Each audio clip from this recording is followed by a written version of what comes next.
Coucou les amis, bienvenue sur la page de la team Level Up Guyane. Aujourd'hui, je suis avec notre grand champion, l'homme de la situation, celui qui aura géré du coup durant ce WCQ Poulet. Du coup, un des joueurs de la team Pharaon qui aura du coup marqué son passage sur ce WCQ puisqu'il le gagne. Poulet, c'était quoi ton score? J'ai fait 4 wins et 1 draw. 4 wins et 1 draw, du coup tu n'as pas perdu concrètement durant ce WCQ, c'est ça qu'il faut retenir au final. Et du coup Poulet, tu jouais Dritron, un deck que tu joues depuis un certain temps, tu peux nous parler un peu de ce tournoi pour toi? Ben, déjà, j'étais déjà confiant par rapport à l'ancien qu'on avait fait, j'avais fait deuxième. Du coup, je l'ai pris sans stress. Sans stress, je suis venu jouer pour le plaisir, quoi. Ok, super. Du coup, tu peux me expliquer un peu comment ça s'est passé le tournoi pour toi? C'était peut-être tes match-up ou est-ce que c'était dur? Enfin, explique-moi un peu. Ben oui, déjà, quand tu joues contre un membre de ta propre équipe, déjà c'est un peu compliqué. Et bien sûr, je tombe contre Nico, donc quand même un joueur. Plus qu'un membre de ta propre équipe, c'est ton partenaire. C'est le joueur phare, donc c'est limite, c'est le compagnon de jeu, quoi. C'est lui qui prépare les rulings, qui prépare les decks. Du coup, c'est lui qui nous donne les infos, c'est lui le scientifique, quoi, le labo. Ok, et du coup, tes match-up, t'as joué contre quoi? Mais du coup, j'ai commencé le premier match avec Nico. Lui, c'était l'Irilux Tribrigade. Bon, ouais, il avait pas ses mains, du coup, avec Dritron, j'ai passé son bord, j'ai gagné 2-0. Ensuite, j'ai joué contre Pilou, qui joue Virtual World. Et là, c'était chaud. Ouais. Je pense que c'était le match, je crois, le plus chaud. Parce qu'on a fait 40 minutes, un match, et c'est au grind game que j'ai win. Une manche, c'est ça? Ouais. Ah, une manche, c'était compliqué. Ok. Ensuite?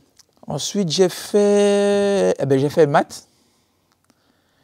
Du coup, j'ai fait maths et on a draw. Ok. Je crois que le premier match, il avait mis mine mystique. Et j'avais fait une erreur, je crois que j'avais activé un sacrifice, la magie, comment ça s'appelle? Ouais, en gros, le sacrifice. Voilà, qui te fait burn, mais du coup, comme il y avait mine mystique, j'avais oublié que je ne pouvais pas activer l'effet parce que j'avais déjà un monstre. Ouais. Du coup, ensuite, la deuxième, j'ai commencé, j'ai fait mes effets, et du coup, j'ai juste eu le temps d'attaquer, on a fait draw, quoi. Et du coup, j'ai fait la quatrième partie, j'ai fait draw. Après, j'ai joué contre Kuramoto. Il s'est passé ce qui devait se passer. 2-0, j'ai roulé et puis voilà. Je me suis levé et j'ai bombé le torse. Et la dernière manche? J'ai joué contre Rudy. Et il jouait à son deck Zombie Shuribini. Shiranui, ouais. C'est bon, je connais à peu près. Et je win la première, la deuxième il win et la dernière il me reste. Je commence, j'ai une main de naze, mais une main de naze. Il me reste 7 minutes, je fais le combo, le maximum que je peux. Il me fait une super poly et j'arrive à remonter le board en 3 minutes et l'attaquer avec épée bourrelle. Ouais, c'était chaud, ils étaient tous autour de toi, c'était vachement chaud. Ouais, c'était compliqué, ouais, c'était le stress, c'était 2 minutes, mais il fallait jouer vite et ne pas faire d'erreur, c'est le stress. En tout cas, bien joué, du coup, tu remportes ce tournoi. Avec ton deck Dritron, je te propose de nous partager un peu ta decklist. Ouais, du coup, de toute façon, c'est la base de Dritron, il n'y a rien de compliqué, il y a 3 Tuban, qui permet d'aller chercher un monstre rituel. Les états, qui permet d'aller chercher la magie rituelle, Météonis. Du coup, avec ces deux, avec Tuban et Zeta, du coup, tu as le full combo, quoi. Avec ces deux-là, tu fais ton combo. 2 gamma. De base, je le joue avec 1, mais du coup, comme il faut augmenter le ratio des Drytrons, il faut en toper. Donc, du coup, si je top un Drytron, c'est pas fameux. Du coup, j'en mets 2 gamma. Un delta. Celle-là me permet de sortir de certaines situations. Comme ça te permet de draw une carte, mais bon, c'est quand même du hasard. 3 diviners, la base. Mes monstres rituels, Natasha, Benten, héros de l'ultime. Du coup, j'aurais dit que Natasha en Grind Game, c'est la meilleure carte pour moi. C'est elle qui me permet de prendre un monstre sur son terrain et de finir avec un épée bourrel. Voilà, je crois que toutes les fois où je te vois finir avec Natasha. Ouais, c'est Natasha, c'est vraiment Natasha. Ouais. Du coup, une Eva. Parce qu'on peut pas la jouer à plus. C'est dommage. Et voilà le choix que j'ai dû faire. J'ai mis 2 Orange Light. 2 Orange Light seulement? Ouais, parce qu'au final, si tu en draw 2, en main de départ, c'est pas fameux en vrai. Okay. C'est plus bricky qu'autre chose. Du coup, j'en ai joué 2. Okay. Surtout qu'on peut la tuto. Ouais. Donc au final, voilà. 2 haches. Ok. En une trappe, ouais. Ouais, parce que en vrai aussi, ils sont à 3 en main, 2 en main, c'est assez compliqué. Ok. Voilà, ça, voilà pour les monstres. Du coup, pour les magies, 3 Daristronova. Ok. 3 terrains. 3 terrains, tu joues le terrain x3. Ah ouais, x3. Ok, incroyable. Tu te prends pas trop dur du berlu. Ben en fait, si tu as peur de jouer contre Liberlu, voilà, quoi. Ouais, jamais on joue, quoi. Ouais, okay. Donc il faut quand même forcer. Mais après, c'est vrai que si tu as la magie d'Aritronova, en vrai, tu t'en fous parce que Liberlu, ça se prend pas Liberlu. Ouais. Tu vas invoquer depuis le deck. Et après, bon voilà quoi, tu peux faire une moyen de jouer quand même malgré Liberlu. Voilà quoi. Okay. Moi, depuis que j'invoque 2 monstres niveau 1, je peux partir sur un combo quoi. Ok. Et bien sûr, une mine mystique. Aïe aïe aïe. Ouais. Tu sais que tout le monde joue cette carte. Je crois que dans le top 8, il doit en avoir au moins plus de la moitié qui la joue. Ah, j'étais obligé de la mettre parce que des fois, tu as des boards, laisse tomber. Au moins, quand tu l'actives, tu sais que l'adversaire ne peut pas répondre. Ouais, c'est clair. Une Météonis. J'en joue une parce que, bon, voilà, pour moi, c'est assez. Et c'est efficace. Ok. 3 Cyberurgences. Permet d'aller tuto mes Drytron, c'est fort. Et du coup, ma petite surprise, 2 Ouf où es-tu. Oh. Ça m'a permis de gagner une game. Okay. Du coup, ça m'a aidé. Parce que, du coup, ça me permet d'aller tuto un monstre niveau 1. Je cible un monstre niveau 1 sur le terrain. Je vais le chercher, n'importe lequel. Et du coup, en vrai, je m'en fous. Si je l'invoque spé, même si je vais recevoir les 2000 de dégâts, mais moi, quand j'ai mon board final, je peux passer, quoi. Voilà, quoi. Alors, ensuite, je vais au TK. Mais franchement, c'est pas mal parce que ça... Si j'ai un seul Drytron en main, il n'y a pas d'autre carte qui me permet d'aller tuto un Drytron. Du coup, avec Ouf et Tu, ça me permet d'aller chercher un Drytron. Je vais quand même prendre les 2000 de dégâts en une phase, mais je vais rouler mon combo. Ok. Une bonne idée, ouais. Est-ce sacrifice inutile? J'en joue en 2. C'est lourd. C'est lourd. Quand tu le prends, tu perds 4000 points de vie. J'ai pas peur de perdre 4000 points. Je perds déjà... C'est pour ça que j'ai mis Ouf et Tu, parce qu'en perdre 2000 et perdre 4000, au final, ça revient au même. Ouais. Bon, si l'adversaire me burn, c'est compliqué. C'est compliqué, c'est sûr. Du coup, une fusion instantanée. Ouais. Moi, je trouve très fort. Parce que je l'utilise avec... les yeux millénaires. Voilà. Ça me fait comme un appelé par l'atome. Okay. Anti-entrap. Un appelé par l'atome. La base. Je suis obligé. Et une terraforma.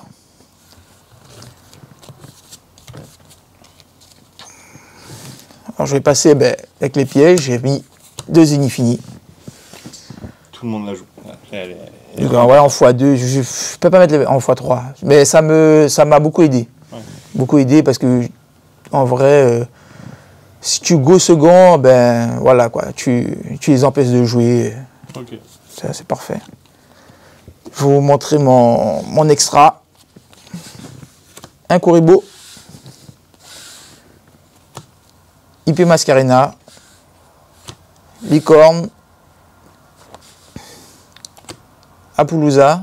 Apollousa, je la fais limite dans presque tous mes boards. Je mets Errate de l'ultime, plus Apollousa en 4. Ouais. Pas 4 compteurs, mais avec 3200 de vie. Ouais, c'est 4 compteurs. 3200, ouais. Épée Bourrel, c'est plutôt... c'est mon finish, hein. C'est mon ultime combo. On sait qu'avec toi, généralement, quand on voit Épée Bourrel, il y a de très grosses chances que le match soit fini. Épée Bourrel et je finis. J'ai mis Access Code au cas où, parce que moi, je trouve que mon engine avec IP et Licorne, ça va toujours avec Access Code. Moi, c'est ça. Même si je gagne presque jamais avec cette carte, hein, mais au final, je la mets, c'est vraiment au cas où, on ne sait jamais. Alors, un Bêta Fafnir. Un seul, pas deux? Ah, un seul. Ok, d'accord. Du coup, bon, voilà, c'est ça, hein, parce que mon combo, il se joue en un tour, quoi. Ouais. Oui. Il se joue en un tour. Je mise pas sur Fafnir pour pouvoir gagner mes parties. Bon, si ça passe, tant mieux. Mais je peux outrepasser ça. Ok, t'as pas peur du grind du coup, sur le grind, non, ça va. Okay. J'ai pas vraiment peur parce que j'ai Natacha et je peux partir sur une de mes surprises. Du coup, je joue l'Irelux qui me permet d'attaquer directement et d'enchaîner bien sûr en main phase 2 ma Gensefana et voilà le boss monster, mon boss monster qui me permet de passer des boards impassables. Le tonton du bled. Ah ouais, lui, très fort. Très fort, très fort. Là, je pense que après le Herald de l'ultime, c'est la meilleure carte. Okay. C'est la meilleure carte pour moi. Ok. Ouais, je comprends, elle est très forte sur moi. Des héros de la lumière qui me permet d'aller chercher une magie rituelle ou un monstre rituel. On va l'envoyer au cimetière. Un Zeta. C'est pratique, mais bon, je ne l'ai pas souvent sorti. Donc là, c'est ton choix par rapport à Béatrice, non, je crois, non? Non, c'est pas Béatrice. Enfin, en gros, tu préfères jouer ça plutôt que Béatrice? Oui, que Béatrice, parce qu'en fait, Béatrice, c'est que tu fais plus de 5 invocations. Du coup, moi, j'ai pas envie de prendre Nibiru. Okay. En fait, à plus de 5 invoques, j'ai toujours une negate en main pour pouvoir negate Nibiru au cas où. Okay. Parce que c'est vraiment... Si je prends Nibiru, c'est vrai que c'est compliqué. Mais bon. Alors, du coup, Inentes. S'il y a un board ou une carte face cachée qui me gêne ou qui me fait paniquer, du coup, je la détruis et je peux enchaîner mon combo. Et le renoncer au milieu. Qui est du coup la cible de fusion instantanée. Voilà. Ok, top. Du coup, on passe à ton side. Yes. Est-ce que tu es comme tout le monde? Est-ce que tu as fait un side spicy, poulet? Spicy, je dirais non. Je dirais, je mets des cartes qui sont efficaces pour les joueurs de mon DC. Okay. J'ai mis un raid redémarrage rouge. Pour moi, pour ceux qui jouent des cartes pièges, c'est très fort. Ça me permet de TK en tout cas, okay. Pendant mon tour. 2 Psygamma. 2 Psygamma, pas 3 du coup. Okay. Ouais, 2. Okay. Et du coup, avec le pilote, je mets 2. J'ai tendance à mettre 2 maintenant toutes les cartes parce que j'ai toujours peur de les toper en x2 voire x3. Surtout Psygamma parce que du coup, s'ils sont bannis et je les droit après ensuite, ça me fait pleurer. C'est dur quoi. 2 Éluberlu. Toujours pour les mêmes raisons, j'imagine. Les mêmes raisons. Alors, Gnome Matériel. Ah ouais, Nick. Alors toi, t'es le seul gars que je connais qui joue Gnome Matériel. En plus, ça fait longtemps que tu le joues en side. Ouais, je l'ai gardé longtemps en side. Ouais. Et du coup, dans ce deck-là, c'est très fort parce que contre Invoked... Ah oui. Et même contre... c'est AMP, ouais, c'est AMP. C'est très fort parce qu'il invoque son jeton en SP. Et du coup, comme c'est en jeton, il est obligé de faire la synchro avec son jeton qui est synthoniseur. Ouais. Boum, Gnome Matériel. Et il ne peut plus faire de synchro. Ouais, généralement, il peut continuer même d'ailleurs. En tout cas, ouais, il est fort. Du coup, une surprise pour moi, je l'ai mis, j'ai mis contrôle mental. Oh. Mais du coup, comme tout le monde go premier, du coup, je lui dis, bon, sait-on jamais, je mets toujours, comme je vais toujours go, je vais commencer go second. Si j'ai un contrôle mental, je peux ramasser, prendre un monstre à lui et commencer mon combo. 3 d'Orbi en jumeaux. Ouais. Par les PTMP, quoi. Je suis obligé parce que on est obligé parce que dans tous les DC, il y a des gens qui jouent des des MP, je suis obligé. S'il y a quoi, c'est limitateur d'invocation, parfait anti-magie, il y a plein de cartes, c'est assez embêtant. Mine mystique. Surtout mine mystique, ouais. Alors j'ai mis une gouttelette. Ok. Et 2 Dark Roller. Ok. Intéressant. Pour moi, ça aurait été la même chose hein, si c'était 3 gouttelettes ou. Okay, ouais. C'est juste que bon, Dark Roller. Bon, en tout cas, c'est pas en main deck. Ouais. Je mise pas sur ça. Du coup, ce tournoi, un peu une consécration. Hein. Ça fait longtemps qu'on n'avait pas fait de WCQ. Ouais, ça fait longtemps. Ça fait plaisir de reprendre, de vraiment faire de la compétition. On attendait ça depuis longtemps, surtout qu'avec le Covid, ça a été compliqué. Mais bon, on essaye toujours de se capter pour qu'on puisse jouer, faire que la communauté vienne jouer. On essaie toujours de faire des petits tournois. C'est assez compliqué. C'était assez compliqué pendant le Covid, mais bon, on trouvait toujours le moyen. Donc c'était sympa, ouais. Franchement, c'était sympa. En plus, ça fait pas très longtemps, en fait. En gros, concrètement, tu as commencé Yu-Gi-Oh! Il y a 2 ans, 1 an et demi, 2 ans, ouais, plus ou moins, par là. Ouais, c'était quand le deck de structure Rocket était sorti, je crois. Ouais, voilà, c'est ça. Ouais. Après, il y a une grosse pause Covid et c'est reparti, quoi. Mais en tout cas, bravo pour ton résultat. Du coup, tu gagnes cet événement. Tu t'es déjà qualifié pour le championnat d'Europe puisque tu avais fait 2e à l'OTS Championship. Ouais. Donc, du coup, ça a décalé ta place pour d'autres. En tout cas, bravo. Bien sûr, tu fais partie de la team Pharao. Très représenté du coup dans les tops des derniers gros tournois et dans ce WCQ. Bravo à toi et je te dis à bientôt sur la page frérot. Sauf si tu veux dire quelque chose. Oui, je tiens à remercier Yugi qui nous fait faire les tournois et qu'il emmène toutes ces personnes, toute la communauté qui nous pousse à toujours nous améliorer, à jouer parce qu'il nous met à disposition son magasin, des tables pour qu'on puisse playtest. Il y a des fois jusqu'à très tard alors qu'il est fermé. Ouais, on baisse le rideau et on joue ce qu'il n'y a pas d'heure. Voilà quoi, franchement, c'est vraiment bien. C'est amical, on aime les défis, on aime gagner. Personne n'aime perdre, c'est humain. Mais on aime bien ça parce que c'est vraiment le défi, on aime gagner et surtout on discute. C'est le ruling, on a besoin de savoir. C'est pas arriver le jour J et on ne connaît pas. On a toujours cette question, on a des contacts avec les judges, on l'appelle, il n'y a pas d'heure, on l'appelle, ils nous répondent, tout ça. Donc, on remercie aussi Saito parce qu'on le dérange beaucoup aussi. Et je remercie aussi Joe parce qu'il nous fait des vidéos, quand il fait de la pub aussi pour nous, et c'est un bon adversaire aussi. Je me suis fait rouler moi aujourd'hui. Ouais, c'est pas de chance aussi. C'est vrai.